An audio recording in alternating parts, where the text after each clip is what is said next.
നാം ഓരോരുത്തരും വളരെ പ്രതീക്ഷയോടെയും പ്രത്യാശയോടെയും ഏറെ സന്തോഷത്തോടുകൂടിയും ഒരുമിച്ച് കൂടുന്ന നമ്മുടെ പള്ളികൾ, അള്ളാഹുവിൻ്റെ ഭവനങ്ങൾ, ഒരു വിശ്വാസിയുടെ ആത്മാവും ജീവിതവും എല്ലാം ബന്ധപ്പെട്ട് നിൽക്കുന്ന അവൻ്റെ വിശ്വാസത്തിൻ്റെ ആകത്തുക എല്ലാം നിയന്ത്രിക്കപ്പെടുന്ന പ്രധാന കേന്ദ്രങ്ങളാകുന്ന പള്ളികൾ, അതിൻ്റെ പരിപാലനം ദുനിയാവിൽ അല്ലാഹു ഏൽപ്പിച്ചിട്ടുള്ള മുസ്ലിമീങ്ങളായ അവൻ്റെ സൃഷ്ടികളായ ആളുകൾക്ക് മുമ്പിൽ പല നാടുകളിലും വളരെ വിഷമകരമായ ഒരു ചോദ്യചിഹ്നമായ അവസ്ഥയിലൊക്കെ നിൽക്കുമ്പോൾ അള്ളാഹുവിൻ്റെ ഭാഗത്തു നിന്നുമുള്ള സഹായം ഒന്ന് മാത്രം പ്രതീക്ഷിച്ചുകൊണ്ട് മുന്നോട്ട് പോകേണ്ട ഒരു രൂപത്തിലൂടെ നമ്മൾ നീങ്ങിക്കൊണ്ടിരിക്കുകയാണ്. കഴിഞ്ഞ ആഴ്ചയിൽ നാമും ലോകത്തിൻ്റെ നാനാഭാഗങ്ങളിൽ, വിശിഷ്യ ഇന്ത്യയിലുള്ള പള്ളികളിലൊക്കെയും ഓർമ്മപ്പെടുത്തിയത്, സംസാരിച്ചിട്ടുള്ള വിഷയങ്ങളിൽ മുഴുവൻ പള്ളികളിലും ലോകം മുഴുവനും ഇന്ത്യക്കാരുള്ള സ്ഥലങ്ങളിലെല്ലാം ചർച്ച ചെയ്യപ്പെട്ട വിഷയം ബാബരി മസ്ജിദിന്റെ സ്ഥാനത്ത് തകർക്കപ്പെട്ടതിന് ശേഷം ഉയർത്തപ്പെടുന്ന ഇതര മതസ്ഥരുടെ ആരാധനാ കേന്ദ്രവുമായി ബന്ധപ്പെട്ട വിഷയമാണെങ്കിൽ, കുറച്ചു മുമ്പൊക്കെ അതിനുവേണ്ടി ശബ്ദിക്കുന്ന മുസ്ലിമീങ്ങളോട് സമുദായത്തിന്റെ ഉള്ളിൽ തന്നെയുള്ള ഒറ്റപ്പെട്ട ഈമാൻ ബലഹീനരായ ആളുകൾ പറയുമായിരുന്നു, ഒരു ബാബരി മസ്ജിദ് അങ്ങ് വിട്ടുകൊടുത്താൽ പ്രശ്നം അവസാനിക്കും, ഇനി അടുത്തൊന്നിനെ കുറിച്ച് സംസാരമുണ്ടാവില്ല, ഇതങ്ങ് കൊടുത്ത് പ്രശ്നം പരിഹരിക്കണം എന്ന് പറഞ്ഞ രാഷ്ട്രീയ നേതാക്കളുണ്ട്, സമുദായത്തിന്റെ പ്രധാനികളായ ആളുകളുണ്ട്. അവരൊക്കെ പറഞ്ഞത് ഈ ഒരൊറ്റ വിഷയത്തോടെ തീരുമെന്നാണെങ്കിൽ അത് തീരുന്ന ഒന്നല്ല എന്ന് നമ്മെ ബോധ്യപ്പെടുത്തുകയാണ് ആനുകാലിക ഇന്ത്യയിലെ അനവധി സംഭവങ്ങൾ. 30 വർഷം പിന്നിടുന്ന ബാബരി മസ്ജിദിന്റെ തകർച്ചയും അതിനുശേഷമുള്ള സംഭവ വികാസങ്ങളെ കുറിച്ച് എല്ലാ ഡിസംബർ 6-നുമൊക്കെ നമ്മൾ സ്മരണ പുതുക്കുമ്പോഴും 25-ലധികം പള്ളികൾ മറ്റ് ഇതര സ്ഥലങ്ങളിലായി തകർക്കപ്പെട്ടു. വർഗീയ കലാപങ്ങളിൽ 100-ലധികം പള്ളികൾ ഇതുപോലെ തകർക്കപ്പെട്ടു. അതിന്നും മടങ്ങി വന്നിട്ടില്ല. മുസ്ലിമിന്റെ വഖഫ് ഭൂമികളിൽ ഉയർത്തപ്പെട്ട പള്ളികൾ ഇന്നും മുസ്ലിമീങ്ങൾക്ക് മാത്രം അന്യമാക്കപ്പെട്ട അവസ്ഥയിൽ നിലനിൽക്കുകയാണ്. ഇവിടുന്ന് കേവലം ഒരു 1000 കിലോമീറ്റർ യാത്ര ചെയ്താൽ നാം എത്തുന്ന തമിഴ്നാട്ടിലെ വെല്ലൂർ എന്ന് പറയുന്ന സ്ഥലം, ആ വെല്ലൂർ ഏറ്റവും പ്രസിദ്ധമായത് മഹാനായ ഷഹീദ് മില്ലത്ത് ടിപ്പു സുൽത്താന്റെ മൈസൂർ രാജഭരണ കാലഘട്ടത്തിലാണ്. ഷഹീദ് മില്ലത്ത് ടിപ്പു സുൽത്താന്റെ കോട്ടയും പ്രധാന കേന്ദ്രങ്ങളും ഒക്കെ നിലനിന്നിരുന്ന വെല്ലൂർ കോട്ട, നല്ല വിശാലതയുള്ള ആ കോട്ടയുടെ ഉള്ളിലേക്ക് നമ്മൾ കടന്നു ചെന്ന് കഴിഞ്ഞാൽ ആ വെല്ലൂർ കോട്ടയുടെ ഉള്ളിൽ നന്നായി തലയെടുപ്പോടുകൂടി ഉയർന്നു നിൽക്കുന്ന വെല്ലൂർ പട്ടണത്തിൽ നിന്നാൽ എവിടെ നിന്നാലും കാണാവുന്ന ഉയരത്തിൽ നിൽക്കുന്ന വലിയൊരു അമ്പലമുണ്ട്. അതുപോലെ ആ അമ്പലത്തിന്റെ ഭാഗത്തൂടെ കുറെ കൂടെ മുമ്പോട്ട് നടന്നാൽ അതുപോലെ നല്ല തലയെടുപ്പോടെ ഉയർന്നു നിൽക്കുന്ന, ഇപ്പോഴും ആരാധനകൾ മുടങ്ങാതെ നടക്കുന്ന ക്രൈസ്തവ വിഭാഗത്തിന് വേണ്ടി ഷഹീദ് മില്ലത്ത് ടിപ്പു സുൽത്താൻ സ്ഥലം കൊടുത്തുകൊണ്ട് തന്റെ പട്ടാളക്കാർക്കും തന്റെ വിശ്വാസികളായ ആളുകൾക്കും വേണ്ടി ആരാധന നടത്താൻ കൊടുത്ത ക്രൈസ്തവ ചർച്ചും ഇപ്പോഴും മുടങ്ങാതെ പ്രവർത്തിക്കുന്നുണ്ട്. എന്നാൽ ഈ സ്ഥലം മുഴുവനും സംഭാവന നൽകിയ, പൊതുജനത്തിന് വേണ്ടി സേവനം ചെയ്തിരുന്ന മഹാനായ ഷഹീദ് മില്ലത്ത് ടിപ്പു സുൽത്താൻ തന്റെ സമുദായത്തിന് വേണ്ടി നൽകിയിരുന്ന നമസ്കാരത്തിന്റെ പള്ളി അടഞ്ഞ് വേലികൾ കൊണ്ട് മറയ്ക്കപ്പെട്ടിട്ട് എത്രയോ വർഷങ്ങളായി. സംഘപരിവാർ ഇന്ത്യയിലല്ല, സംഘപരിവാർ ഭരണത്തിലല്ല, അതിനു മുമ്പുള്ള മതേതരത്വം പറയുന്ന ഭരണകൂടത്തിന്റെ നേതൃത്വത്തിലായിരുന്നു എന്നത് പച്ചയായി നമുക്ക് പറയേണ്ടി വരികയാണ്. തമിഴ്നാട്ടിലൊന്നും സംഘപരിവാർ നേർക്കുനേരെ ഭരണം നടത്തിയിട്ടില്ല. പക്ഷെ എന്നാലും ശരി, അവിടുത്തെ മതേതരത്വം പറയുന്ന ഭരണകൂടത്തിന്റെ സപ്പോർട്ടോടുകൂടി, കേന്ദ്ര സർക്കാരിന്റെ എല്ലാ ഉത്തരവാദിത്വത്തോടുകൂടി ഷഹീദ് മില്ലത്ത് ടിപ്പു സുൽത്താൻ സ്വന്തം സ്ഥലം, തന്റെ അധ്വാനത്തിൽ ഉണ്ടാക്കിയ സ്ഥലം, ആ സ്ഥലത്ത് നിന്നും ഹൈന്ദവന് ആരാധന നടത്താൻ സ്ഥലം കൊടുത്തു. ഇന്നും അതിലധികം സ്ഥലം എടുത്തുകൊണ്ട് മനോഹരമായ, വളരെ വിശാലമായ അർത്ഥത്തിലുള്ള അമ്പലം ഉയർന്നു നിൽക്കുന്നു. ആരാധനകൾക്ക് ഒരു മുടക്കവുമില്ല, ചർച്ചിനും ഒരു മുടക്കവുമില്ല. സ്വന്തം സമുദായത്തിന് വേണ്ടി നൽകിയ പള്ളി ഇന്നും അടഞ്ഞു കിടക്കുകയാണ്. ഇതുപോലെ എത്രയോ മുസ്ലിം ഉമ്മത്തിന്റെ വഖഫിന്റെ ഭൂമികൾ ഈ രൂപത്തിൽ നിൽക്കുമ്പോൾ, ഈ രൂപത്തിൽ അന്യാധീനപ്പെട്ടുകൊണ്ടിരിക്കുമ്പോൾ അതിനെക്കുറിച്ചൊക്കെ ചിന്തിച്ച ആളുകളാണ് പറയും, ഇതൊരു ബാബരി മസ്ജിദിന്റെ ചോദ്യമല്ല, ഈ ഒരു ചോദ്യത്തിൽ അവസാനിക്കുന്നതുമല്ല, ഇത് നാം ഓരോരുത്തരുടെയും വിവിധ കാരണങ്ങൾ കൊണ്ട് ഉണ്ടായ ഒന്നാണ് എന്ന് നാം തിരിച്ചറിയുന്നത് എന്നാണോ, അന്ന് മാത്രമേ ഇതിനൊരു മറുപടി നമുക്ക് കൊടുക്കാൻ കഴിയൂ എന്നതാണ്.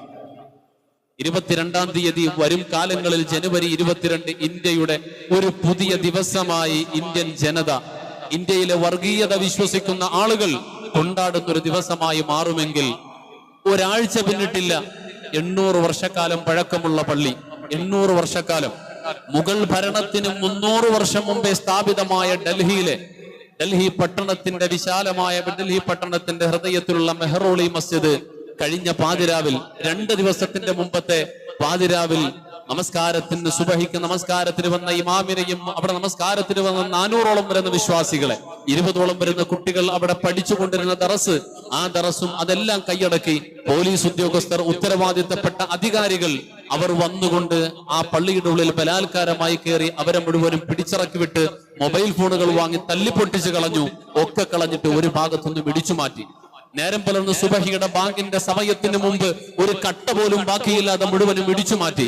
എന്നിട്ട് ആ പള്ളി നിന്ന സ്ഥലത്ത് പുറത്തു നിന്ന് മണ്ണ് കൊണ്ടുവന്നിട്ട് മൂടി, ഒരടയാളം പോലും ബാക്കിയില്ലാത്ത രൂപത്തിൽ 850 വർഷക്കാലം ഈ ഉമ്മത്ത് നമസ്കരിച്ചു കൊണ്ടിരുന്ന, കഴിഞ്ഞ ദിവസം പൊളിക്കാൻ വരുന്നതിന്റെ രാത്രിയും നമസ്കരിച്ച് പിരിഞ്ഞ ആ പള്ളിയും പൊളിച്ചു മാറ്റി അധികാരികളുടെ സപ്പോർട്ടോടുകൂടി. കഴിഞ്ഞ രാത്രി ആ രാത്രിയെല്ലാം കേട്ടത് എത്രയോ വർഷങ്ങളായി ഇതുപോലെ ചോദ്യചിഹ്നമായി 1993 മുതൽ നിൽക്കുന്ന ഗ്യാൻവാപ്പി മസ്ജിദിന്റെ കാര്യമാണ്. ആ ഗ്യാൻവാപ്പി മസ്ജിദിലും ഇതേപോലെ തർക്കമുന്നയിച്ചു. പള്ളിയുടെ അടിഭാഗത്ത് നിലവറയുണ്ട്, അവിടെ അമ്പലമുണ്ടായിരുന്നു എന്ന് പറഞ്ഞ് അവിടേക്കും കടന്നു വന്നു. വന്നതാര? സാധാരണക്കാരല്ല, ഡിസ്ട്രിക്ട് മജിസ്ട്രേറ്റ്, കമ്മീഷണർ. തൊട്ടടുത്ത അമ്പലത്തിലെ മതം, അൻപിന്റെ ആലയം, മതം ധർമ്മം പഠിപ്പിക്കുന്ന മാനിഷാദ പ്രതിഷ്ഠാന്ത മകമ ശാശ്വതീ സമ എന്ന് പഠിപ്പിക്കുന്ന ആ ഒരു അമ്പലം, അതിൻ്റെതായ അധികാരികൾ, അവരിൽപ്പെട്ട അധികാരിയും വന്നു. അവരൊക്കെ വന്നിട്ടാണ് പള്ളിയുടെ ഉള്ളിലേക്ക് കൊണ്ടുവന്ന് പ്രതിഷ്ഠ നടത്തിയിട്ട് പോയി. ആ പ്രതിഷ്ഠ ഇത് ഘടകവിരുദ്ധമാണ്, ഇത് അനാവശ്യമാണ്, ഇത് പാടില്ല എന്ന് പറയാൻ സുപ്രീം കോടതിയിലേക്ക് ചെല്ലുമ്പോ സുപ്രീം കോടതി പറയാണ് നിങ്ങൾ അലഹാബാദ് കോടതിയിൽ പോയിട്ട് പറയാൻ. അലഹാബാദ് ഹൈക്കോടതിയിൽ ചെല്ലുമ്പോ പറയാണ് കാത്തിരിക്കൂ, നമുക്ക് പരിഹരിക്കാമെന്ന്. എല്ലാം കഴിഞ്ഞു, ഇപ്പൊ കാത്തിരിപ്പിന്റെ സമയമെല്ലാം കഴിഞ്ഞു. വളരെ വേദനാജനകമായ ഒരു അവസ്ഥയിലൂടെ ഉമ്മത്ത് കടന്നു പോകുമ്പോ എന്റെ പ്രിയമുള്ളവരെ, ഇതിവിടെ തീരുന്ന ഒന്നല്ല. അടുത്ത മധുരയിലെ ഷാഹി ഈദ്ഗാഹ് പറഞ്ഞു, 3000-ലധികം പള്ളികൾ ഇതുപോലെ പറഞ്ഞു, ഇത് മുഴുവനും ഞങ്ങൾ എടുക്കും, ഇത് മുഴുവനും ഞങ്ങൾ തിരിച്ചു പിടിക്കും, ഒരു നിയമവും ഞങ്ങൾ പരിഗണിക്കില്ല. നാം ഉണ്ടാക്കിയ ഇന്ത്യ സ്വാതന്ത്ര്യം നേടുമ്പോൾ അന്ന് ഇന്ത്യയിൽ പറയപ്പെട്ടിരുന്ന ഒരു നിയമവ്യവസ്ഥിതിയുണ്ട്. ഇന്ത്യയുടെ സ്വാതന്ത്ര്യത്തിന് ശേഷം നിലനിൽക്കുന്നതെല്ലാം മുസ്ലിമിനുള്ളത് അത് മുസ്ലിമിൻ്റെതായി നിലനിർത്തും, ഹിന്ദുവിനുള്ളത് അവരുടേതായി നിലനിർത്തും. ഇങ്ങനെ ഒക്കെ പറയപ്പെട്ടിരുന്ന ആ നിയമങ്ങളെല്ലാം കാറ്റിൽ പറത്തപ്പെട്ടു. പിന്നീടും ഐക്യത്തിന്റെ ചർച്ചകൾ നടക്കുമ്പോൾ പിന്നീട് പറയപ്പെട്ട നിയമങ്ങളും അതൊക്കെയും കാറ്റിൽ പറത്തിക്കൊണ്ട് 3000ഓളം പള്ളികൾ ഇതുപോലെ നമ്മൾ പിടിച്ചെടുക്കും എന്ന് പറയുമ്പോ നാം ആലോചിക്കണം, അവിടെ ആ പിടിച്ചെടുക്കുന്നതിൽ നാം എത്രത്തോളം ദുഃഖമുണ്ടോ അതിനും എത്രയോ അപ്പുറം നമുക്ക് വിഷമമുണ്ടാക്കുന്ന കാര്യം, അതിന്റെ പേരിൽ നമ്മുടെ മേൽ ആരോപിക്കുന്ന ഒരു ആരോപണമാണ് നമുക്ക് ഒരിക്കലും സഹിക്കാനും അംഗീകരിക്കാനും പറ്റാത്ത. അവരുടെ സ്ഥലങ്ങൾ, അവരുടെ കെട്ടിടങ്ങൾ, വിശേഷിച്ച് അവരുടെ ആരാധനാലയങ്ങൾ തകർത്തിട്ട് അവിടെയാണ് ഇതൊക്കെ പണിതത് എന്ന് പറയുന്നത് പരിശുദ്ധ ദീനുൽ ഇസ്ലാം അനുസരിച്ച് ജീവിക്കുന്ന ഒരു വിശ്വാസിയും ഒരു മുസ്ലിമും ഒരു മുഅ്മിനും ചെയ്യാത്ത പണി ചെയ്തു എന്ന് പറയുമ്പോൾ ആ കാര്യത്തിലാണ് ഒരിക്കലും നമുക്ക് കോംപ്രമൈസ് ചെയ്യാൻ പറ്റാത്തത്. അള്ളാഹു തിരിച്ചറിവ് നൽകട്ടെ. പിന്നെ ഇതൊക്കെ വരുമ്പോൾ നമുക്ക് കരഞ്ഞു ദുആ ചെയ്യാനും നമ്മെക്കൊണ്ടാകുന്ന പരിശ്രമങ്ങളും ശബ്ദങ്ങളും അതിനപ്പുറം ഒന്നും നമുക്ക് കഴിയില്ല. വല്ലാത്തൊരവസ്ഥയിലാണ് നമ്മുടെ നാടിന്റെ പോക്ക്. ഇതിനിയും ഭൂരിപക്ഷം ഇതേ അവസ്ഥയിലേക്ക് പോവുകയാണ്. ഇന്നലകളിൽ നമുക്ക് വേണ്ടി ശബ്ദിച്ചിരുന്ന ശബ്ദങ്ങളെല്ലാം അസ്തമിച്ചത് കേട്ടു. പ്രധാന പ്രതിപക്ഷ ശബ്ദങ്ങളെല്ലാം തീർന്നു. എല്ലാം ഒരു ധ്രുവത്തിലേക്ക് പോകുമ്പോൾ ലോകത്തിന്റെ പല ഭാഗത്തെ ചരിത്രത്തിൽ ഇതുപോലെ പല അനുഭവങ്ങളും പലപ്പോഴായി കടന്നുപോയിട്ടുണ്ട്. അതുപോലൊരു അനുഭവമായി ഇതിനെ നമുക്ക് വിലയിരുത്താം.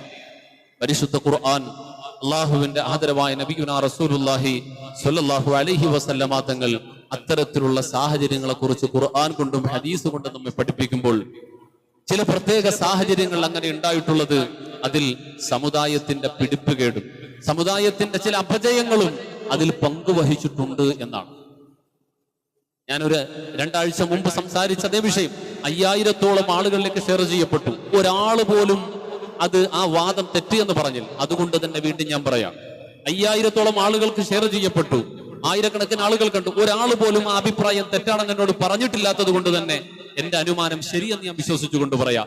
ഇന്ത്യയിലെ ഏറ്റവും വലിയ ഭൂരിപക്ഷമായ മുസ്ലിമീങ്ങൾ, ഏറ്റവും വലിയ ഭൂരിപക്ഷമായ മുസ്ലിമീങ്ങൾ ന്യൂനപക്ഷമല്ല. നമ്മെ ന്യൂനപക്ഷം എന്ന് എന്തിനാണ് പഠിപ്പിച്ചതെന്നറിയോ? സ്വന്തം അവകാശങ്ങൾ എഴുന്നേറ്റ് നിന്ന് ചോദിക്കാൻ ധൈര്യം തരാതെ, ഭീരുത്വം മനസ്സിലിട്ട് തരാൻ വേണ്ടിയിട്ട് പഠിപ്പിച്ച തെറ്റായ അടിസ്ഥാനരഹിതമായ വാദമാണ് മുസ്ലിമീങ്ങൾ ഇവിടുത്തെ ന്യൂനപക്ഷമാണ് എന്നുള്ളത്. ആളെണ്ണം നോക്കിയാൽ 3000-ഓളം വരുന്ന മതങ്ങൾ, അതിന് ജാതി എന്നാണ് വിളിപ്പേര്. എന്നാൽ 3000-ഓളം വരുന്ന മതങ്ങൾ, 25,000-ഓളം വരുന്ന ഉപജാതികൾ, അതായത് ഉപമതങ്ങൾ, ഇതെല്ലാം ചേർന്നതിനെ ഒരു മതമായി ബ്രിട്ടീഷുകാരന്റെ സഹായത്തോടുകൂടി ഇന്ത്യൻ ജനതയെ വിശ്വസിപ്പിച്ചു. 1940 മുമ്പ് അങ്ങനത്തെ ഒരു സാധനയില്ല. 1940 കഴിഞ്ഞപ്പോൾ 3000 മതങ്ങളെയും 25,000 ഉപമതങ്ങളെയും ചേർത്ത് ഒരു മതമാണെന്ന് വിശ്വസിപ്പിച്ചു. ആരാധനയിൽ ഏകദേശമൊക്കെ സാമ്യതയുള്ളത് കൊണ്ട്. എന്നാൽ ഇതിനോട് സാമ്യതയില്ലാത്ത വേറെ ഒരുപാട് വിശ്വാസങ്ങൾ, മതങ്ങൾ, അതിനെ ഒന്നൊന്നായും എണ്ണി. ചുരുക്കത്തിൽ ഇന്നും ഈ പറയുന്ന മതങ്ങൾ ഒന്നൊന്നായി തന്നെയാണ് നിൽക്കുന്നത്. ഒരു മുസ്ലിമിന്റെ അവന്റെ പ്രവാചകനും അവന്റെ ഖുർആനും അവന്റെ വിശ്വാസവും ആദർശവും എങ്ങനെയാണോ അതുപോലെ തന്നെയാണ് ക്രൈസ്തവ സഹോദരങ്ങളുടെ വിശ്വാസവും ആദർശവും അവരുടെ മതവേദ ഗ്രന്ഥവും. അതുപോലെ തന്നെയാണ് സിഖുകാരൻ്റെതും, അതുപോലെയാണ് ഇവിടുത്തെ ജൈനന്റെതും, അതുപോലെയാണ് ബഹായി, സാമാൻ, സൗരാഷ്ട്ര എല്ലാ മതങ്ങളുടെയും. ഇതുപോലെ നൂറുകണക്കിന് മതങ്ങൾ ജാതികൾ എന്ന പേരിലൂടെ നിലനിൽക്കുന്ന ഇന്ത്യയിൽ ഈ ഓരോ ജാതികളെ മതങ്ങളായി വിശ്വസിപ്പിച്ചുകൊണ്ട് ഭൂരിപക്ഷം നമ്മളാണ് എന്ന് പറയുന്നതിലൂടെ പാവങ്ങളായ ആളുകളെ സമർത്ഥമായി ചൂഷണം ചെയ്യുകയാണ്. കഴിഞ്ഞ സെൻസസ് പ്രകാരം ഇന്ത്യ രാജ്യത്തിന്റെ മൊത്തം ജനസംഖ്യ, ഈ നമ്മുടെ നാട്ടിലുള്ള മുഴുവൻ ജനസംഖ്യ, ആ ജനസംഖ്യയുടെ കണക്ക് പ്രകാരം കേരളത്തിലെ മൊത്തം ശതമാനം കൂട്ടിക്കഴിഞ്ഞാൽ 54.73% കേരളത്തിലെ ഹിന്ദുയിസം. 100 പേരിൽ 57 പേര്, 54.73% ആളുകളാണ് ഈ പറയുന്ന 3000-ലധികം വരുന്ന മതവിശ്വാസങ്ങൾ ചേർന്നുണ്ടായ ഒരു മതം. അപ്പൊ അതിന്റെ വിശ്വാസികൾ എത്രയാണ്? ഇസ്ലാമിന്റെ അനുയായികൾ എത്രയുണ്ട് എന്ന് ഗവൺമെന്റ് നടത്തിയ സെൻസസ് പ്രകാരം 26.56%. എന്ന് പറഞ്ഞാൽ 100 ആളുകൾ എടുത്താൽ 26.56% സംവരണം നൽകപ്പെടേണ്ട വിഭാഗം. 100 LDC-യിലേക്ക് 100 പോസ്റ്റിംഗ് നടന്നാൽ 26 പേരെ പരിഗണിക്കേണ്ട സമുദായം. എവിടെ 26? എവിടെയാണ് 26 കിട്ടിയിട്ടുള്ളത്? ഇനി 26 പോയിട്ട് ഒന്നുപോലും കൊടുക്കപ്പെടാത്ത എത്ര ഡിപ്പാർട്ട്മെന്റുകൾ ഈ രാജ്യത്തിലുണ്ട്? ഒന്നുപോലും, ഒരു സീറ്റ് പോലും കൊടുക്കപ്പെടാതെ പ്രവർത്തിക്കുന്ന എത്രയുണ്ട് നാം കേൾക്കുകയാണ്. നമ്മളൊന്ന് ആലോചിക്കണം. ശതമാനത്തിന്റെ കണക്ക് പറഞ്ഞാൽ ക്രിസ്ത്യാനിറ്റി 18.38% കേരളത്തിൽ. ഇനി ഓൾ ഇന്ത്യ ലെവലിൽ നമ്മൾ നോക്കിക്കഴിഞ്ഞാൽ ഇവിടുത്തെ കണക്ക് പറഞ്ഞാൽ 81.0% ഹിന്ദുയിസം എന്ന ലേബലിലുള്ളത്. രണ്ടാമത്തേത് മുസ്ലിം സമുദായത്തിന്റെ കണക്ക് പറഞ്ഞാൽ 12.9%. കഴിഞ്ഞ വർഷത്തെ സെൻസസ്, ലാസ്റ്റ് സെൻസസ് ആണ്, 12.9%. ഈ 12.9 എന്ന് പറയുമ്പോൾ എത്രയോ ആളെണ്ണം നോക്കിയാൽ, ഒരൊറ്റ വിശ്വാസത്തിന്റെ എണ്ണം നോക്കിക്കഴിഞ്ഞാൽ, ഒരു വിശ്വാസം, ഒരു ദൈവവിശ്വാസം, ഒരു പ്രവാചക വിശ്വാസം, ഒരു മരണാനന്തര ജീവിതം, ഈ രൂപത്തിൽ വിശ്വസിക്കുന്ന മതവിശ്വാസത്തിനെ ബേസ് ചെയ്ത് എണ്ണിക്കഴിഞ്ഞാൽ മുസ്ലിം സമുദായത്തിനേക്കാൾ അംഗസംഖ്യയിൽ എണ്ണമുള്ള ഒരു വിഭാഗവും ഇന്ത്യയിലില്ല എന്ന തിരിച്ചറിവ് നമുക്കുണ്ടാവണം. ആ ബോധം നമുക്കുണ്ടാവണം. എത്ര പേർക്ക് അറിയുമെന്നറിയില്ല. ഇന്ത്യയുടെ പാർലമെന്റിലേക്ക് തെരഞ്ഞെടുപ്പ് നടക്കുമ്പോൾ 545 പാർലമെന്റ് സീറ്റിൽ 129 സീറ്റുകൾ 55% മുസ്ലിമീങ്ങളുള്ള മണ്ഡലങ്ങളാണ്. 129 മണ്ഡലങ്ങൾ 55% മുസ്ലിമീങ്ങളാണ്. കേരളത്തിൽ 26% മുസ്ലിമീങ്ങൾ. വെസ്റ്റ് ബംഗാളിൽ 25% മുസ്ലിമീങ്ങൾ. ആസാം എന്ന് പറയുന്ന ഒരു സംസ്ഥാനത്ത് എവിടെ തിരിഞ്ഞാലും പള്ളികളാണ്. 55% മുസ്ലിമീങ്ങൾ. ഈ അംഗബലവും ശക്തിയും തിരിച്ചറിയാതെ, അത് മനസ്സിലാക്കാൻ പോലും അറിയാത്ത രൂപത്തിൽ മറച്ചു പിടിച്ചുകൊണ്ട് നിങ്ങൾ ന്യൂനപക്ഷമാണ് എന്ന് പഠിപ്പിക്കുന്നത് സമുദായത്തിന്റെ നേതാക്കൾ പോലും കൂടെ ചേർന്നുകൊണ്ട് നമ്മൾ ന്യൂനപക്ഷമാണ്, എനിക്ക് വേണ്ടി മിണ്ടാൻ ആരുമില്ല, എനിക്ക് വേണ്ടി ചോദിക്കാൻ ആരുമില്ല, എഴുന്നേറ്റ് നിന്നുകൊണ്ട് അവകാശത്തിന് വേണ്ടി ശബ്ദിക്കാൻ പോലുമുള്ള ധൈര്യം ചോർത്തിക്കളയുമ്പോൾ അത് വിശ്വസിച്ചുകൊണ്ട് നമ്മൾ നടക്കുകയാണ്. നമ്മളും അത് വിശ്വസിച്ചു കൊണ്ടുപോവുകയാണ്. ആ വാദം, എന്റെ അനുമാനവും കണക്കുകൂട്ടലും അത് തെറ്റാണെങ്കിൽ തിരുത്തി തരാമെന്ന് ഞാൻ പറഞ്ഞു. ഒരാളും തിരുത്തിയിട്ടില്ല. ഞാൻ ഒരുപാട് സമുദായ നേതാക്കളോട് ഇത് ചോദിച്ചിട്ടുണ്ട്. അവരും തിരുത്തി തന്നിട്ടില്ല. അവർ പറയാണ് അധികാരത്തിൽ ഒക്കെ സമ്മതിച്ചു, സാമ്പത്തികത്തിൽ ഒക്കെ സമ്മതിച്ചു, ഇതിലെല്ലാം സമ്മതിക്കാം, പക്ഷെ എണ്ണത്തിൽ ന്യൂനപക്ഷമാണെന്ന് പറഞ്ഞാൽ സമ്മതിക്കാൻ കഴിയില്ല. അത് നമ്മുടെ മനോഗതിയെ, നമ്മുടെ ആത്മധൈര്യത്തിനെ ചോർത്തിക്കളയുവാൻ വേണ്ടി ഇസ്ലാമിന്റെ ശത്രുക്കൾ സമർത്ഥമായി ഇവിടെ സാധിച്ചെടുത്ത ഒന്നാണെങ്കിൽ നാം ആലോചിക്കുക, ഈ നാട്ടിലെ ഏറ്റവും വലിയ ശക്തരായ ഒരു വിഭാഗമാണ് നാം, ഏറ്റവും വലിയ സ്ട്രെങ്ത് ഉള്ള ഒരു വിഭാഗമാണ് നാം. പിന്നെന്തുകൊണ്ട് നമുക്കിത് സംഭവിച്ചു പോയി? അള്ളാഹുവിന്റെ വിശുദ്ധ ഖുർആൻ ലോകത്ത് ഇതുപോലെ മുസ്ലിമീങ്ങൾ പീഡിപ്പിക്കപ്പെട്ട ഒരു കാലമുണ്ടായി. ആ പീഡിപ്പിക്കപ്പെട്ട കാലത്തിനെ കുറിച്ച് പരിചയപ്പെടുത്തും. അത് ഫിർഔനിന്റെ കാലമാണ്. അതുപോലെ മുസ്ലിമീങ്ങൾ പീഡിപ്പിക്കപ്പെട്ട ഒരു കാലമുണ്ടായിട്ടില്ല. അതുപോലെ ക്രൂരതകൾ അനുഭവിച്ചൊരു കാലമുണ്ടായിട്ടില്ല. രണ്ട് ഫിർഔൻമാരാണ്. നമ്മൾ ഒരു ഫിർഔൻ എന്ന് കേൾക്കുമ്പോൾ നമ്മൾ മനസ്സിലാക്കുന്നത് ഒരു ഫിർഔൻ എന്നാണ്. ഇല്ല, രണ്ട് ഫിർഔനാണ്. മൂസാ നബി അലൈഹി സ്വലാത്തു വസ്സലാം ജനിക്കുമ്പോൾ ഉണ്ടായിരുന്ന ഫിർഔൻ അല്ല, ചെങ്കടലിൽ മുങ്ങിച്ചാവുന്ന ഫിർഔൻ. മൂസാ നബി ജനിക്കുമ്പോഴുള്ള ഫിർഔൻ, ആ ഫിർഔൻ ഇതിനിടയ്ക്ക് തന്നെ തീർന്നിട്ടുണ്ടായിരുന്നു. ഇന്ന ഫിർഔന അലാ ഫിൽ അർളി വജഅല അഹ്ലഹാ ശിയആ. ഫിർഔൻ അവിടേക്ക് വന്നു. ബനൂ ഇസ്രായേൽ സമൂഹത്തിനിടയിൽ ഈ ജാതി ചിന്തയാണ് ഉണ്ടാക്കിയത്. ഓരോരുത്തരും തൊഴിലാളികളെ, ഓരോ തൊഴിലെടുക്കുന്ന ആളുകളെ വേർതിരിച്ച്, ഓരോരുത്തരെ വിഭാഗീകരിച്ച്, ആ ഓരോരോ ആളുകളെയായിട്ട് അവർക്ക് ഓരോരോ യൂണിയൻ ഉണ്ടാക്കി കൊടുത്തു. എന്നിട്ട് പരസ്പരം നിങ്ങൾ മറ്റൊരാൾ, അല്ല നിങ്ങൾക്ക് മറ്റൊരാൾ ഭീഷണിയാണ് എന്ന് പറഞ്ഞവരെ തെറ്റിദ്ധരിപ്പിച്ചു. സംഘടന ഓരോരുത്തരെ വിഭജിച്ചു. അവർക്കിടയിൽ ഓരോ വിഭാഗങ്ങൾ ഉണ്ടാക്കി, അവരെ തെറ്റിദ്ധരിപ്പിച്ചു. ഓരോ ആളുകൾ മിൻഹുമുൽ ബന്ന വമിൻഹുമുൽ സറഉ, കൃഷിക്കാർക്ക് വേണ്ടി കർഷക തൊഴിലാളി യൂണിയൻ. ഇപ്പോഴുള്ള യൂണിയൻ ഒന്നും അല്ല കേട്ടോ, അന്നുള്ളതാ. തഫ്സീറുകൾ പറയാ, അന്ന് കൃഷിക്കാരോട് പറഞ്ഞു ഇവര് നിങ്ങളുടെ ശത്രുവാണ്. എന്നിട്ട് കട്ടപ്പണിക്കാരോട് പറഞ്ഞു അവർ നിങ്ങളുടെ ശത്രുക്കളാണ്. ഇങ്ങനെ തൊഴിലിന്റെ അടിസ്ഥാനത്തിൽ, വിശ്വാസത്തിന്റെ അടിസ്ഥാനത്തിൽ, കുടുംബത്തിന്റെ അടിസ്ഥാനത്തിൽ ഓരോ ആളുകളെ ജാതി തിരിച്ചു, ഓരോ ആദികളെ സംഘം തിരിച്ചു. എന്നിട്ട് പറഞ്ഞു നിങ്ങൾ അവനെ പേടിച്ചോളണം, നിങ്ങൾ ഇവനെ പേടിച്ചോളണം, നിങ്ങൾ ഇവരെ സൂക്ഷിച്ചുകൊള്ളണേ. ഇങ്ങനെ അവരെ ഭീഷണിപ്പെടുത്തി, ഇവരെ പേടിപ്പെടുത്തി, വിഭജിച്ച് നിർത്തി. ഇതിനെക്കുറിച്ച് ഖുർആൻ പറഞ്ഞത് ഈ രൂപത്തിലുള്ള ചിന്താഗതി എന്നീ ഉമ്മത്തിൽ ഉണ്ടായിട്ടുണ്ടോ, അതാണ് പരാജയത്തിന്റെ കാരണമെന്ന്. അതാണ് പരാജയത്തിന്റെ കാരണം. നിസ്സാരമായി പൊരുത്തപ്പെട്ടു കൊടുക്കാൻ കഴിയാത്ത, വിട്ടുവീഴ്ച ചെയ്തു കൊടുക്കാൻ കഴിയാത്ത ഏത് തർക്കമാണ് നമുക്കിടയിലുള്ളത്, ഏത് പ്രശ്നമാണ് നമുക്കിടയിലുള്ളത്. ഒന്ന് ആലോചിച്ച് നോക്കിയേ. നമ്മൾ ആലോചിച്ചു, അള്ളാഹു രണ്ട് എന്ന് പറയുന്നവരാരെങ്കിലും ഈ പള്ളിയിൽ ഉണ്ടാവും? അല്ല രണ്ടാണെന്ന് പറയുന്ന ആരെങ്കിലും ഇവിടെ ഉണ്ടാവും? എല്ലാവർക്കും അല്ല ഒന്ന് തന്നെയാണ്, അല്ലേ? ഇവിടെ ഇരിക്കുന്ന മുഴുവൻ പേർക്കും അല്ല ഒന്ന് തന്നെയാണ്. അള്ളാഹുവിന്റെ പ്രവാചകൻ മുഹമ്മദ് റസൂലുള്ളാഹി തങ്ങളാണ് എന്ന് അല്ല എന്ന അഭിപ്രായമുള്ള ആരും ഇവിടെ ഉണ്ടാവില്ല. ഇന്ന് ഈ സമയത്ത് ജുമുഅ നടക്കുന്ന കോടിക്കണക്കിന് മുസ്ലിമീങ്ങൾ കൂടുന്ന സ്ഥലങ്ങളിലും അത് ഉണ്ടാകൂല. അള്ളാഹുവിന്റെ പ്രവാചകൻ അല്ല പ്രവാചകൻ എന്ന് പറഞ്ഞവരെ മുസ്ലിമായിട്ട് പോലും പരിഗണിച്ചിട്ടുമില്ല. 200 കോടിയോളം വരുന്ന മുസ്ലിമീങ്ങളിൽ 200 കോടിയോളം വരുന്ന മുസ്ലിമീങ്ങളിൽ ഒറ്റപ്പെട്ട ചില ആളുകളെയാണ് മുസ്ലിമീങ്ങൾ എന്ന് തെറ്റിദ്ധരിച്ചുകൊണ്ട് ഇതര മതസ്ഥരെണ്ണുന്നത്. പക്ഷെ മുസ്ലിമീങ്ങൾ അല്ലാത്തവരെ അല്ല എന്ന് തന്നെ സമൂഹം പറഞ്ഞിട്ടുണ്ട്. അത് ഖാദിയാനികളെ പോലെ, അല്ലെങ്കിൽ ഷിയായിസത്തിന്റെ ആളുകളെ പോലെ. അതിൽ തന്നെയും 12 വിഭാഗത്തിലെ 2 വിഭാഗം ഒഴികെ 10 വിഭാഗം എന്നാ പറഞ്ഞു. അതായത് പ്രവാചകരെ അംഗീകരിച്ചിട്ടില്ലാത്ത ആളുകൾ, അവരെയാണ് ഒഴിവാക്കിയിട്ടുള്ളത്. ഏതായിരുന്നാലും ലോകത്തെ 95% വരുന്ന മുസ്ലിമീങ്ങളിലും അള്ളാഹു ഒന്നേ ഉള്ളൂ, പ്രവാചകർ ഒന്നേ ഉള്ളൂ, ഖുർആൻ. ആ ഖുർആൻ തന്നെയാണ് നമ്മുടെയും ഖുർആൻ. നമ്മുടെ ഈ ഖുർആൻ ലോകം മുഴുവനും ഒറ്റ ഖുർആനേ ഉള്ളൂ. ആ ഖുർആനിൽ വ്യത്യസ്ത വിശ്വാസമില്ല. അങ്ങനെ ഖുർആൻ ഇതല്ല എന്ന് വിശ്വസിക്കുന്ന ആളുകൾ മുസ്ലിമീങ്ങൾ അല്ല എന്ന ഗണത്തിലാണ് പരിഗണിക്കപ്പെട്ടിട്ടുള്ളത്. ആഖിറം, മരണാനന്തരം നമുക്കെല്ലാം ഒരു പരലോക ജീവിതം ഉണ്ടാകും എന്ന് വിശ്വസിക്കുന്ന ആളുകളാണ് നമ്മൾ എല്ലാവരും. അതിലും ഒരു ഭിന്നതയുമില്ല. പിന്നെയോ മൻ സ്വല്ലാ സ്വലാത്തനാ വസ്തഖ്ബല ഖിബ്ലതനാ വഅകല ദബീഹതനാ ഫഹുവ മുസ്ലിം. മൻ സ്വല്ലാ സ്വലാത്തനാ, ആരാണ് എന്നെ പോലെ നമസ്കരിക്കുന്നത്? ഞാൻ നമസ്കാരം നിങ്ങളെ കാണിച്ചു തന്നതുപോലെ നിസ്കരിക്കുന്നു. വഅകല ദബീഹതനാ, നാം അറുക്കുന്നതിനെ ബിസ്മി ചൊല്ലി അറുക്കുന്നതിനെ ഭക്ഷിക്കുന്നു. വസ്തഖ്ബല ഖിബ്ലതനാ, പരിശുദ്ധ കഅബാലയത്തിനെ അഭിമുഖീകരിച്ചുകൊണ്ട് നമസ്കരിക്കുന്നു. ഫഹുവ മുസ്ലിം, അവൻ മുസ്ലിമാണ്, അവൻ മുസ്ലിമാണ്, മുസ്ലിമായി പരിഗണിക്കപ്പെടേണ്ടതാ.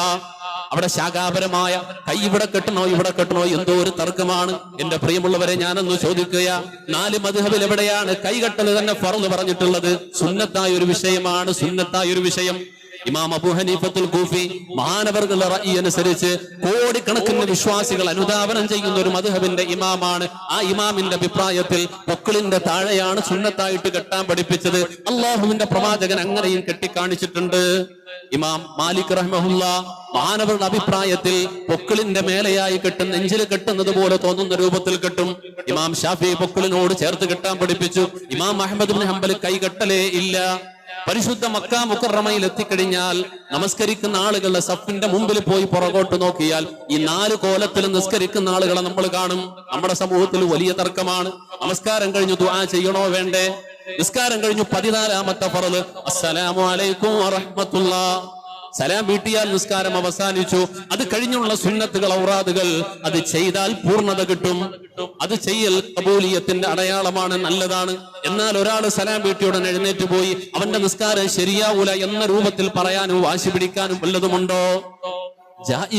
ജായിസിന്റെ ഹുക്കുമ്, ഇസ്ലാമിൽ ഏതൊരു കാര്യത്തിനും ഒരു ഹുക്കുമുണ്ട്, ഒരു വിധിയുണ്ട്.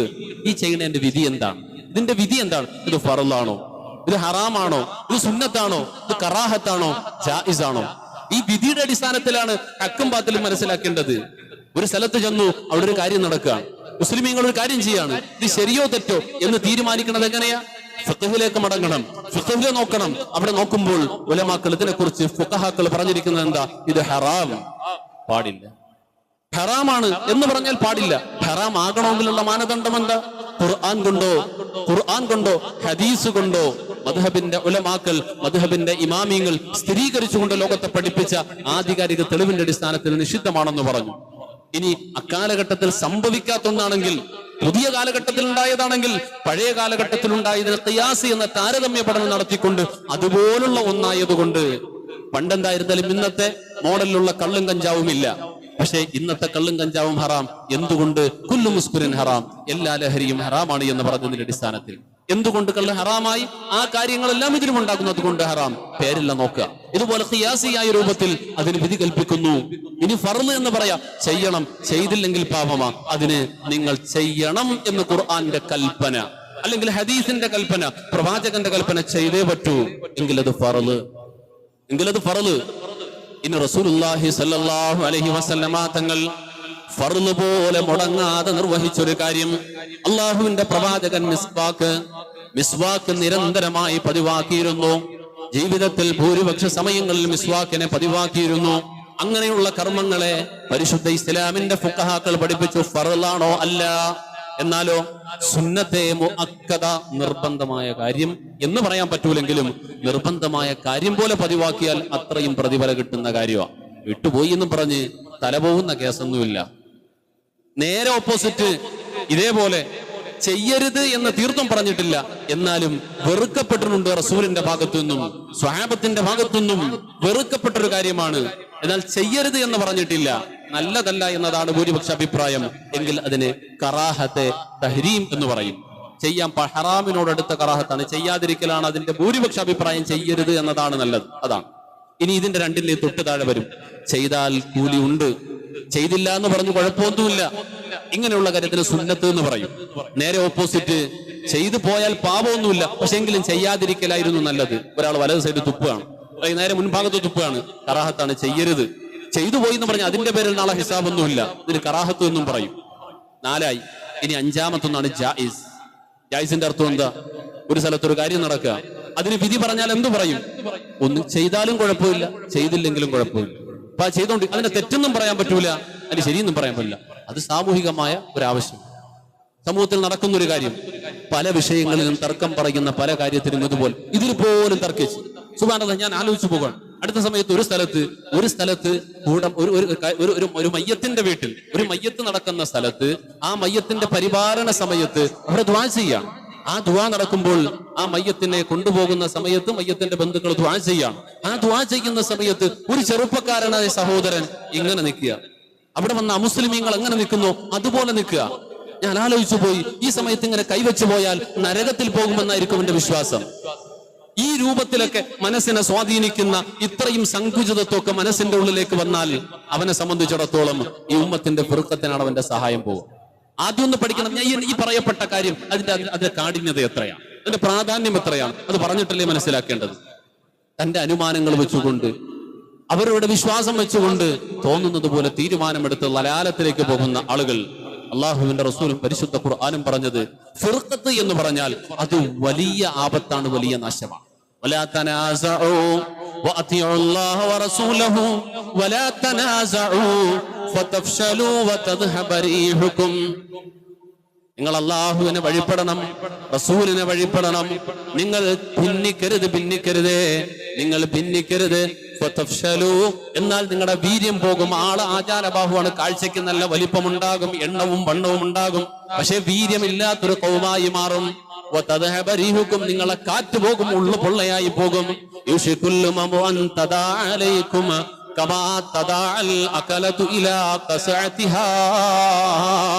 അള്ളാഹുവിന്റെ റസൂല് സ്വഹാബത്തിന്റെ പീഡനം കണ്ടപ്പോ, സ്വഹാബത്ത് അനുഭവിക്കുന്ന വേദന കണ്ടപ്പോ, മക്കയിൽ നിന്ന് മദീനയിലെത്തിയിട്ടും സമാധാനമില്ലാത്ത സ്വഹാബത്തിന്റെ വേദനയുടെ അനുഭവങ്ങൾ കണ്ടപ്പോ സ്വഹാബത്തിനോട് പറഞ്ഞു, സ്വഹാബ, കുറച്ചു കാലം കഴിഞ്ഞ് സമാധാനത്തിന്റെ ഒരു കാലം വരും. എന്നാൽ അറിയണം, ഇനിയൊരു കാലം വരും. കുറെ കാലം കഴിയുമ്പോൾ, ലോക അവസാനത്തിന്റെ മുമ്പ് ഒരു കാലം വരും. ആ കാലത്തിന്റെ അവസ്ഥ എന്തെന്നറിയുമോ?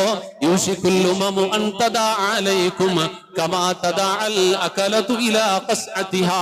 വിശന്ന് പരവശനായ ഒരു മനുഷ്യന്റെ മുമ്പിലേക്ക് ഒരൽപ്പം ഭക്ഷണം കൊണ്ട് തളികയിലേക്ക് വെച്ചാൽ അവൻ ഒരു കൈയല്ല 2 കൈ നീട്ടി വാരുന്നത് പോലെ 4 ഭാഗത്ത് വിശന്ന് പരവശരായി നിൽക്കുന്ന ആളുകൾ ഇരുന്നാൽ അവരെത്ര ആർത്തിയോടെ ആ തളികയിലേക്ക് കൈയിടുമോ, ഇതുപോലെ എന്റെ സമുദായത്തിന്റെ നേരെ 4 ഭാഗമുള്ളവർ ഒരുമിച്ച് കൈയിടുന്ന ഒരു കാലം വരും സഹാബ.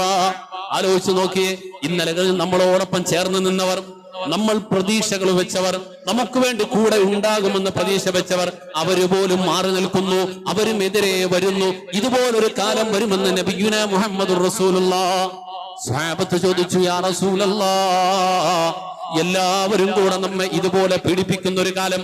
സുപ്രീം കോടതിയില്ല, ഹൈക്കോടതിയില്ല, കോടതികളില്ല, നിയമമില്ല, മജിസ്ട്രേറ്റില്ല, പോലീസില്ല, അധികാരികളില്ല, രാഷ്ട്രീയ പാർട്ടികളില്ല, മീഡിയകളില്ല, എല്ലാവരും ഒരു ഭാഗത്തേക്ക് മാറുന്നു. മനുഷ്യത്വത്തിന്റെ അല്പമാത്ര ശബ്ദമുള്ള ശബ്ദങ്ങൾ ഉള്ളിന്റെ ഉള്ളിൽ ഒതുങ്ങി നിൽക്കുന്ന പതിഞ്ഞ ശബ്ദങ്ങളായി മാറുന്ന ഈ കാലത്തിനെ കുറിച്ച് അള്ളാഹുവിന്റെ റസൂല് പറഞ്ഞപ്പോ സ്വഹാബത്ത് ചോദിച്ചു, വമിൻ ഖില്ലത്തിൻ നഹ്നു യൗമഇദി യാ റസൂലല്ലാഹ്. അന്ന് നബിയെ നമ്മുടെ എണ്ണത്തിൽ കുറവായിരിക്കുമല്ലേ? നമുക്ക് അന്ന് ആ ഭൂരിപക്ഷത്തിനോട് പിടിച്ചു നിൽക്കാനുള്ള എണ്ണമില്ലാത്തത് കൊണ്ടായിരിക്കും ഇങ്ങനെ സംഭവിക്കുക. അതാണോ നബി എന്ന് ചോദിച്ചു. അള്ളാഹുവിന്റെ റസൂൽ പറഞ്ഞു, ലാ ബൽ അൻതും കസീർ, ബൽ അൻതും കസീർ. അന്ന് നിങ്ങൾ എണ്ണത്തിൽ കൂടുതലായിരിക്കും, എണ്ണത്തിൽ നിങ്ങൾ കൂടുതലായിരിക്കും. ഞാൻ നേരത്തെ പറഞ്ഞ കണക്ക് വായിക്കുന്നു. കേരളത്തിൽ 100 പേരിൽ 26 പേര് മുസ്ലിമാണ്. കേരള ജനസംഖ്യയിൽ 3.5 കോടി ജനസംഖ്യയിൽ 1 കോടി മുസ്ലിങ്ങളാണ് കേരളത്തിൽ. 130 കോടി ഇന്ത്യൻ ജനസംഖ്യയിൽ 130 കോടി ഇന്ത്യൻ ജനസംഖ്യയിൽ ഞാൻ പറയുന്നു 30 കോടി ഇന്ത്യയിലെ മുസ്ലിങ്ങളാണ്. 130 കോടി ജനസംഖ്യയിൽ 30 കോടി മുസ്ലിങ്ങളുണ്ട്. സർക്കാരിന്റെ കണക്കിൽ CAA NRC വരുമ്പോൾ പുറത്തു പോകാതിരിക്കുന്ന കോടികളുണ്ട്. അവരെ കൂടെ കൂട്ടിയിട്ടാണ് ഞാൻ പറഞ്ഞു. ഇനി അവരെ കൂട്ടാതെ ഐഡന്റിറ്റി കാർഡ് കൊടുത്തവരെ കണക്ക് പറഞ്ഞാൽ 18% ഒന്നുമല്ലേ, 12% ഒന്നുമല്ലേ പറയാം. അതിന്റെ 10, 18, 20 കോടിയായി. ഇത്രയും വലിയ അംഗബലമുണ്ട്. ഇനി ലോകതലത്തിലോ വത്തിക്കാൻ ഒഴികെ ലോകത്തുള്ള മുഴുവൻ രാജ്യങ്ങളിലും മുസ്ലിങ്ങളുണ്ട്. മുസ്ലിങ്ങളില്ലാത്തൊരു രാജ്യവുമില്ല, വത്തിക്കാൻ മാത്രമേ ഉള്ളൂ. ബാക്കി ലോകം മുഴുവനും മുസ്ലിമീങ്ങളുണ്ട്. 200 കോടിയാണ്. 250 കോടിയോളം എത്തി ലാസ്റ്റ് സെൻസസിൽ. 250 കോടിയോളം ഉണ്ട് മുസ്ലിമീങ്ങളുടെ സെൻസസ്. ഇത്രയും വലിയ അംഗബലമുള്ള ഒരു സമൂഹം. അള്ളാന്റെ റസൂല് പറഞ്ഞു, ബൽ അൻതും കസീർ. അന്ന് നിങ്ങൾ ഒരുപാട് കൂടുതൽ ഉണ്ടാകും, എണ്ണത്തിൽ കുറവല്ല. എന്നാലേ നിങ്ങളുടെ അവസ്ഥ എന്തായിരിക്കും എന്നറിയോ? വലാകിന്നകും ഉസാഇൻ കഉസാഇസ് സൈൽ. മഴ പെയ്തു തോർന്നു കഴിഞ്ഞാൽ വെള്ളം ഇങ്ങനെ സൈഡിലൂടെ ഒലിച്ചു വരുമ്പോൾ അതിന്റെ മേലെ നല്ല വലിയ വെള്ളപ്പാച്ചിലാണെങ്കിൽ അതിന്റെ മേലെ കൂടെ ഇങ്ങനെ പതഞ്ഞു വരുന്ന ചണ്ടികൾ ഉണ്ടാവുമല്ലോ, ഇതുപോലെ ഒരു വെയിറ്റും ഇല്ലാത്ത സാധനം. വെള്ളത്തിൽ മേലെ കൂടെ പതഞ്ഞു വരുന്ന സാധനം ഏതാണ്? ഒരു വെയിറ്റ് ഇല്ലാത്ത സാധനമാണ്. കാണാൻ വലിപ്പുണ്ട്, നല്ല വലിയ തെർമോക്കോളായിരിക്കും സംഗതി മുകളിൽ നിൽക്കുള്ളൂ. ഇങ്ങനെയുള്ള കുറെ സാധനം ഉണ്ടാവും. കാണാൻ നല്ല മൊഞ്ചും ബലമൊക്കെ ഉണ്ടെന്ന് നമുക്ക് തോന്നും, പക്ഷെ ഉള്ളുകൊണ്ടൊന്നും ഉണ്ടാവില്ല. അത് മേലെ കിടക്കും. ഇങ്ങനെ മറിഞ്ഞ് പത പോലെ വരുന്ന ഒരു സമൂഹം പോലെ ആയിരിക്കും നിങ്ങളെന്ന് റസൂലുള്ളാഹ്. സഹാബത്ത് റസൂലുള്ളാഹി തങ്ങളുടെ ഈ വാക്ക് കേട്ട് ഇങ്ങനെ ആശ്ചര്യത്തോടെ നിൽക്കുകയാണ്. അന്ന് മദീന വിജയം കൈവരിച്ചു തുടങ്ങി.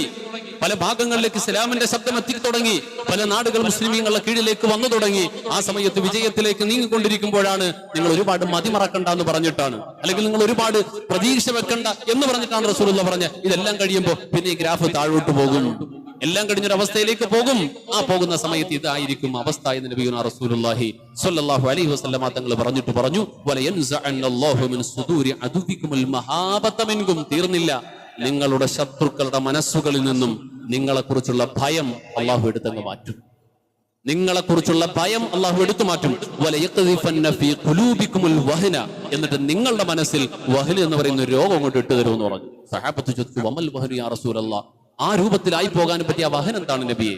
അള്ളാഹുവിന്റെ റസൂല് പറഞ്ഞു, ഹുബ്ബുദ് ദുനിയ വകറാഹിയത്തുൽ മൗത്ത്. ഈ ദുനിയാവിൽ ലോകാവസാനം വരെ ജീവിക്കാൻ പറ്റുമോ എന്ന അന്വേഷണം, മരണമേ ആഗ്രഹിക്കാത്ത ജീവിതം. ഈ ദുനിയാവിൽ ഏത് പ്രതിസന്ധികൾ, അയൽപക്കത്തെ അപ്പുറത്തെ വീട്ടിലെ നിലവിളി കേട്ടാലും അത് അപ്പുറത്തല്ലേ, എന്നെ ബാധിച്ചിട്ടില്ലല്ലോ, എന്റെ വീട്ടിലെത്തിയിട്ടില്ലല്ലോ, എന്റെ ജോലിയെ ബാധിച്ചിട്ടില്ലല്ലോ എന്ന് ചിന്തിച്ചുകൊണ്ട് ഒതുങ്ങിയിരിക്കുന്ന മുസ്ലിം സമുദായത്തിന്റെ കാലം വരുമ്പോൾ അന്നാണ് നിങ്ങൾ ഈ അവസ്ഥ കാണേണ്ടത് എന്ന് പറയുമ്പോൾ എന്റെ പ്രിയമുള്ളവരെ, നമ്മളൊന്ന് ആലോചിക്കുക. നമ്മൾ ജീവിക്കുന്ന കാലം അത്. എന്തുകൊണ്ട് ഈ പരാജയങ്ങൾ? ഈ ഉമ്മത്തിനുണ്ടാകേണ്ട ഉഹുവത്ത് 25% അംഗബലമുള്ള ദേശീയ തലത്തിൽ 12% അംഗബലമുള്ള ഇന്ത്യയുടെ പാർലമെന്റിലേക്ക് 129 ആളുകളെ ജയിപ്പിച്ചുവിടാൻ കഴിവുള്ള, ഇന്ത്യയുടെ കേരളത്തിന്റെ നിയമസഭയിലേക്ക് ഇതേപോലെ വലിയൊരു അംഗസംഖ്യ ജയിപ്പിച്ചുവിടാനൊക്കെ കഴിവുള്ള ഒരു അംഗബലമുണ്ട് എങ്കിലും നാം ഭിന്നിച്ചാണ് കഴിയുക. അള്ളാഹു തിരിച്ചറിവ് നൽകട്ടെ. ഈ ഭിന്നതയാണ് പരാജയത്തിന്റെ കാരണം. ചരിത്രത്തിലൊന്നും പരാജയങ്ങൾ സംഭവിച്ചത്, നിലവിളികൾ ഉണ്ടായിട്ടുള്ളത് സ്വന്തം സമുദായത്തിന്റെ ഉള്ളിലുള്ള ഭിന്നതകളാണ്. വിട്ടുവീഴ്ച ചെയ്യാൻ കഴിയുന്നിടത്തും അമിതമായ പിടിവാശി കാണിച്ച് അവനവന്റെ രാഷ്ട്രീയ സംഘടനാ താല്പര്യങ്ങൾക്ക് മാത്രം മതത്തിനേക്കാളും പ്രാധാന്യം കൊടുക്കുന്ന കാലം വരുമ്പോൾ ഇതുപോലുള്ള പരീക്ഷണങ്ങൾ നമ്മൾ കാണേണ്ടി വരും. അള്ളാഹു കാക്കട്ടെ, തിരിച്ചറിവ് നൽകട്ടെ, നമുക്ക് ഇത്തിഹാദ് അള്ളാഹു നൽകി അനുഗ്രഹിക്കുമാറാകട്ടെ.